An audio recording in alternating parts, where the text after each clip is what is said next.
ஏய், இப்ப எதுக்கு சும்மா அழுத்துக்கிட்டு உட்காந்துருக்க? நடக்க கூடாது எதுவும் நடந்து போயிடுச்சா? நான் யாரு?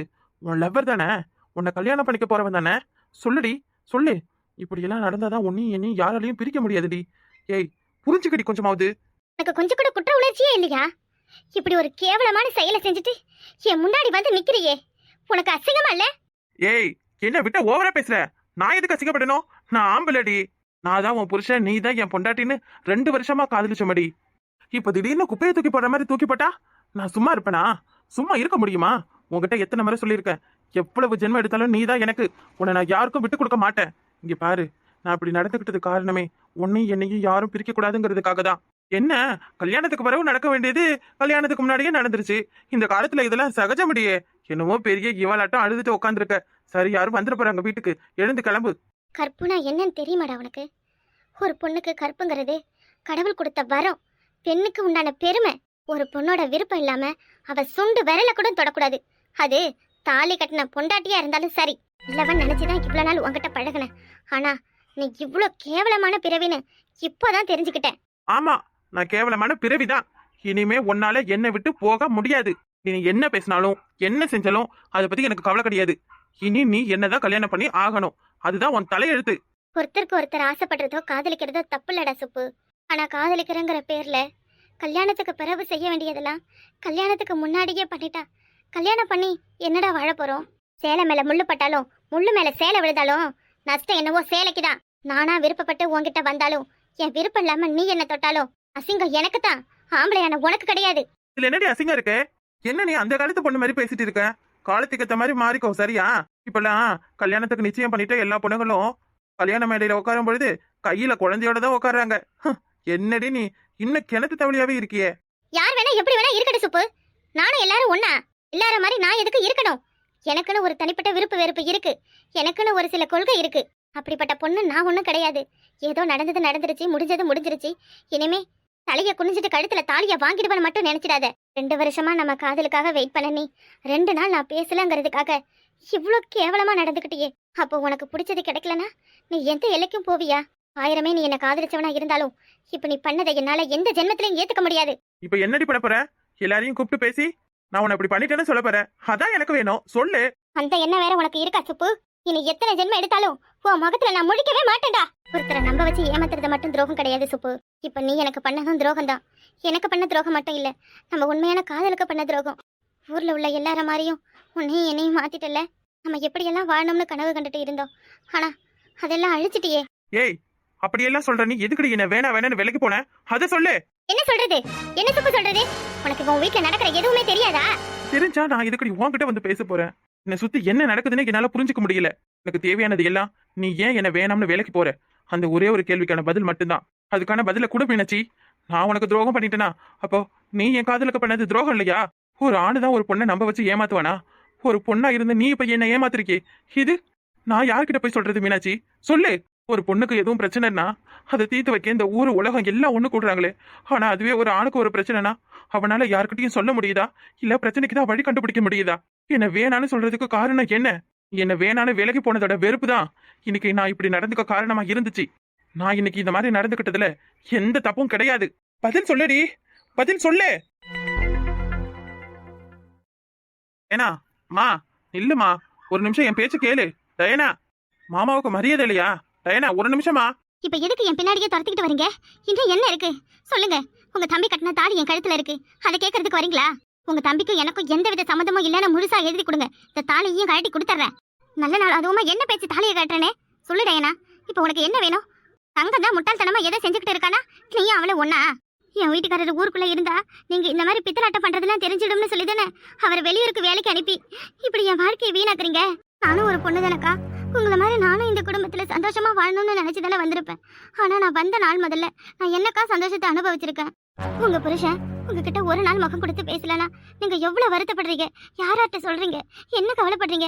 ஆனா நான் கல்யாண நாள்ல ஆன நாள்ல இருந்து இப்ப வரையும் என் புருஷன்கிட்ட நிம்மதியா ஒரு நாள் கூட பேசினது இல்லையக்கா. எங்களோட தனிப்பட்ட வாழ்க்கையை பத்தி பேச ஆரம்பிச்சிட்டாலே அவர் வாயிலேருந்து வர வார்த்தையெல்லாம் என் அண்ணன், என் அண்ணி, என் அண்ணன் பிள்ளைங்க, அது மட்டும் தான் அவருக்கு கண்ணுக்கு தெரியுது. அப்போ நான் நான் எதுக்கு அவரை நம்பி இருக்கணும்? சொல்லுங்க, கேக்குற கேள்விக்கு பதில சொல்லுங்க. ஏன்னா இதுக்கு நான் என்ன பதில் சொல்றதுன்னு தெரியல. கல்யாணம்னு ஆன பிறகு அவனுக்கு என்ன அண்ணன் அண்ணி அண்ணன் பிள்ளைங்க, அவன் வாழ்க்கையை தானே அவன் பார்க்கணும். இதுதான் முதலும் கடைசியுமா, மன்னிச்சிருமா, அவன்கிட்ட நான் பேசுறேன். நீங்களா இப்படி எப்ப பாரு அவர் கூடவே ஒட்டி இருக்கிறதாலதான் அவருக்கு என்ன பத்தின அக்கறை வர மாட்டேங்குது. எனக்கு ஒரு சின்ன தலைவலினா கூட நீங்களாம் இருக்கிறீங்கன்றதாலதான் அவர் என்னை பார்த்துக்க மாட்டேங்கிறாரு. எங்க 2 பேரையும் சந்தோஷமா வாழ விட்டா நாங்க இப்ப 2-3 குழந்தை பெத்து எங்க வாழ்க்கை எவ்வளவு சந்தோஷமா இருந்திருக்கும். இன்னைக்கு காலையில கூட அவர்கிட்ட பேசும்போது என் அம்மா, என் அக்கா, என் அண்ணன் அன்னைக்கு முன்னாடி நீ எல்லாம் ஒண்ணுமே கிடையாது, அவங்களுக்காக தான் உன்னை இந்த வீட்டுல வாழ வச்சிருக்கேன்னு எப்படி பேசுறாரு தெரியுமா உங்க தம்பி. அக்கா நீங்க சொல்லுங்க, என் இடத்துல இருந்தீங்கன்னா நீங்க இந்த வீட்டுல இருப்பீங்களா? டயனா, உன் கஷ்டம் புரியுதுமா. இனிமே எங்களால உனக்கு எந்த பிரச்சனையும் வராது. இனிமே என் தம்பி நல்லபடியா குடும்பம் நடத்த நான் பொறுப்பு ஏத்துக்கிறேமா. வாமா வீட்டுக்கு போலாம். குடும்பம்னா சண்டை நடக்கத்தான் செய்யும். அதுக்காகலாம் கோவப்பட்ட அம்மா வீட்டுக்கு போனா பாவம் அக்கா, அது மனசு எவ்வளவு கவலைப்படும். ஆமா டயனா, வாமா வீட்டுக்கு போலாம். நீ கேட்ட மாதிரியே சீக்கிரத்துல தம்பிக்கு ஒரு மெக்கானிக் கடையை வச்சு கொடுத்துடலாமா. வாமா போலாம். சொத்து பிரிக்கிறத பத்தி இப்பயே பேசலாமா, இல்ல அதை பிறகு பேசிக்கலாமா? சுட்டோட சூட அதை கேட்டு விட்டுறலாமா? இல்ல முதல்ல இந்த கொடை வைக்கிறதுக்கு பணம் ரெடி பண்ணி கொடுக்கட்டும், அதுக்கு பிறகு எதுவாக இருந்தாலும் பார்த்துக்கலாம். என்னம்மா யோசிக்கிற? உங்களை நம்பி நான் எப்படி வர்றது? உங்களை நம்பியா நான் அந்த வீட்டுக்கு கல்யாணம் பண்ணிக்கிட்டு வந்தேன். எல்லா பொண்ணுங்களும் கல்யாணத்துக்கு பிறகு கட்டின புருஷன் கையை பிடிச்சிக்கிட்டு கண்ணை மூடிக்கிட்டு புகுந்த வீட்டுக்கு வாரானா, அது புருஷன் மேல வச்சிருக்கிற நம்பிக்கை தான். ஆனா என் வாழ்க்கையில அப்படி ஒரு நம்பிக்கையே இல்லை. எல்லாம் சுக்குநூறா உடஞ்சிடுச்சு. இவ்வளோ பிரச்சனைக்கு பிறகும் உங்க தம்பி என்கிட்ட சந்தோஷமா நடந்துக்குவாரானா, அது ஒரு கேள்விக்குறிதான். அதனால நான் வரல, இனி நான் வர மாட்டேன். என்னையும் உங்க தம்பியையும் பிரிச்சு விட்டுடுங்க, நான் என் வாழ்க்கையை பாத்துக்கிறேன். டயனா, நான் தான் உனக்கு சத்தியம் பண்ணி சொல்றேன்ல, இனி நீயும் என் தம்பியும் சந்தோஷமா வாழ்வீங்க. இதுக்கு நான் பொறுப்பு. நீங்க சந்தோஷமா வாழணும்னு தானேம்மா உங்களுக்கு கஷ்டப்பட்டு கல்யாணம் பண்ணி வச்சேன். இப்போ நீ இப்படி கவலையோட இருக்கிறத பார்த்துட்டு நான் எப்படிப்பா நிம்மதியா இருக்க முடியும்? நாங்க இருக்கிற வரை நீங்க எதுக்கும் கவலைப்படக்கூடாது. எல்லாத்தையும் நான் பாத்துக்கிறேன். என்ன நம்பி வா. நிஜமா உங்களை நம்பிதான் வாரேன். மாமா தான் சொல்றாருல, வாமா, உங்களுக்காக மட்டும்தான் வாரேன். ஏ மறிக்குழந்தை, உன் நிலைமை எனக்கு புரியுதுடி. என் முன்னாடி இந்த மாதிரி உடஞ்சு போய் உட்காராதடி மறிக்குழந்தை, என்னால தாங்கிக்க முடியல. ஊருக்குள்ள நீ எப்படிப்பட்ட ஆளு? உனக்கே இந்த நிலைமை, நாங்களே என்னடி ஆகுறது? நம்ம கஷ்டப்பட்டு பிள்ளைய பெத்து வளர்த்து ஆளாக்கி விடுறோம். ஆனா வர்ற சிரிக்குவே அவனுங்களை ஒரே மாசத்துலயே முந்திக்குள்ள போட்டு முடிச்சு வச்சுக்கிட்டு பெத்த ஆத்தாளுக்கே சோறு போட வழி இல்லாத துரத்தி விட்டுறாளுவ. மாமியாரோ மாமனாரோ கையில கொஞ்சோண்டு சொத்து பத்து இருந்தாதான் மறுவாதே. அதுக்கு வழி இல்லைன்னா இந்த மாதிரி உன்னையாட்ட உட்காந்து கிடக்க விடுது. எல்லா பிரச்சனைக்கும் நான் தான் காரணம்னு சொல்றளவ என்னால தாங்கிக்கவே முடியல. அந்த டயனா என்னென்ன பேச்சு பேசுனா தெரியுமா? என் மாவ பேசுனது கூட இப்ப எனக்கு பெருசா தெரியல. என் மாவ ஆசைப்பட்டான அந்த சிரிக்கையை கொண்டு வந்து என் வீட்டுல வச்சதுக்கு என்னென்ன வேஷம் கட்ட முடியுமோ கட்டிட்டா. எனக்கு பார்த்து வீட்டுக்கு போகவே பிடிக்கல. ஒரு 50 ரூபா பணம் இருந்தா கூடண்டி. ஏண்டி 50 ரூபாய்க்கு நான் எங்கடி போறது?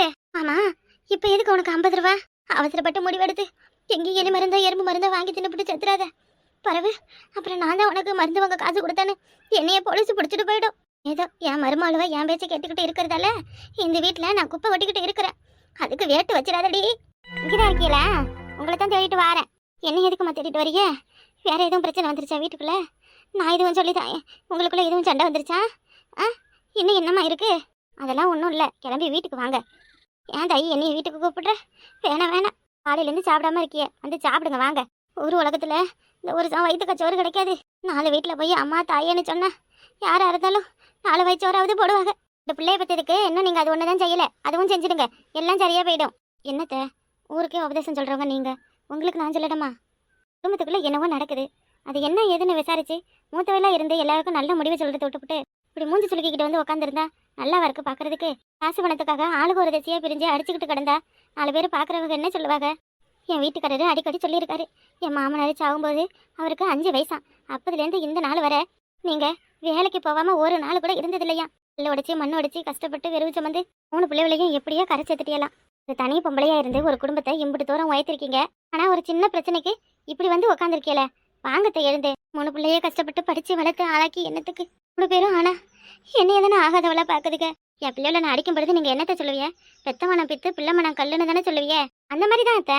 எத்தனை வயசானாலும் உங்க பிள்ளைவ உங்களுக்கு குழந்தை மாதிரி தானே. உங்க குழந்தைங்க தப்பு பண்ணா நீங்க மன்னிக்க மாட்டீங்களா? என் பிள்ளைங்க ஏதோ ஒரு கோவத்துல பேசிடுச்சுங்க, இல்லைன்னு சொல்லல. ஆனா வீட்டுக்கு வந்தவ நீங்களே என்னைய மதிக்கலன்னா நான் இன்னைக்கு எதுக்கு உசுரோட வாழணும்? பல குடும்பத்துல சண்டை வர்றதுக்கு காரணமே பெத்த பிள்ளை என்ன சொன்னாலும் அம்மாவுக்கு சரி நம்ம பிள்ளை தானே சொல்லிட்டு போனா போகுதுன்னு பொறுமை இருக்கும். அதுவே மருமகளோ மருமவனோ ஒரு வார்த்தை சொல்லிவிட்டா இவ யாரு, எங்க இருந்து வந்தா, எதுக்கு என்னைய பேசுறா, இவளுக்கு எனக்கு என்ன சம்மந்தம் இருக்குன்னு ஆரம்பிக்கிறது தான். கடைசி காலத்துல வாழ்வோ சாவோ நீ என் வாசல மிதிக்காத, நான் வாசல மிதிக்க மாட்டேன்னு வந்து நிக்கிறது அத்தை.